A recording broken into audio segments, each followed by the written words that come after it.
Hello everybody, welcome back to the Jerbee apiary, and we're doing a little bit of a hive update here. Unfortunately, two of the hives did not fare too well over the winter. We're going to go into a little bit of what happened there, but let's go ahead and start off with an update from back in February. So this is February 5th after yet another snowstorm up here in upstate New York, and there was the telltale sign of live bees by seeing, well, dead bees and fresh snow.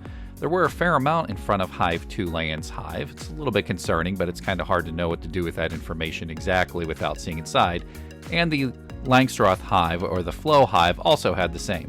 There were wax cappings that were on the bottom board, which would show that they are eating honey, but there also were some mites that I noticed on there, even though I had used oxalic acid on that hive many times throughout last year.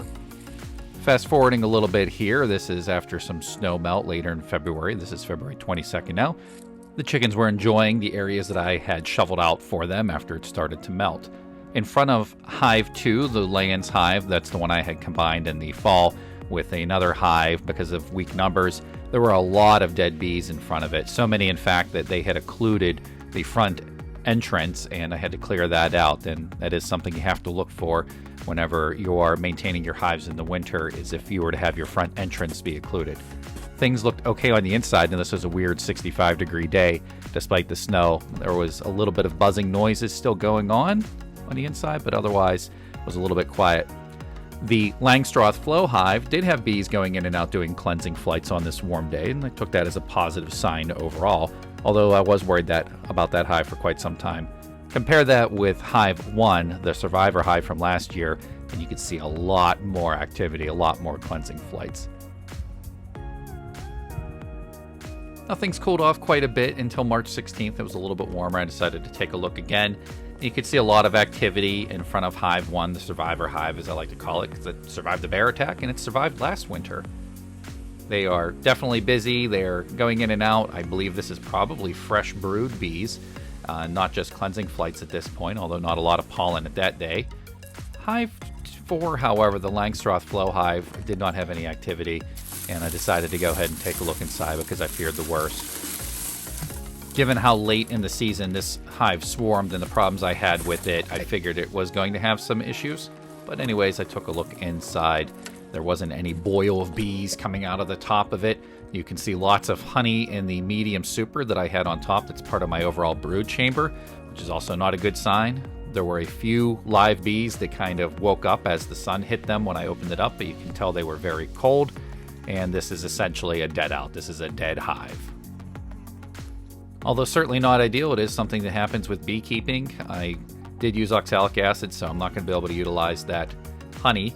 Looking at the bottom board, there's really not a lot of bees there, as much as I would expect, at least for a hive going into the winter. So they may have gotten cold, but also there are a lot of these white crystals, look like little white rocks in the cells. Those are guanine crystals, and you get those from mites. If you have a lot of varroa destructor mites, they will leave them in the cells like that.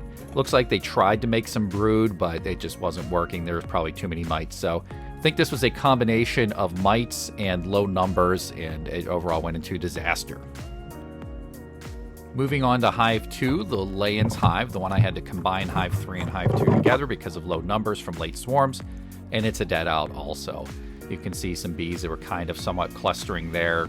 There was a little bit of honey left on that frame, not too much. You can see some brood was being attempted to be made.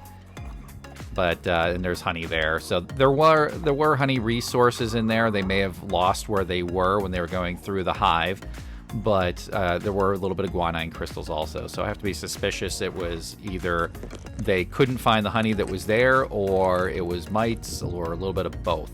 I would say their numbers looked like there were enough for them to overall take care of the hive. I do see possibly some K-wings in there as far as some of the wings, so I believe this was probably more mite related than anything, although it could have been a combination of mites and them not being able to find the honey.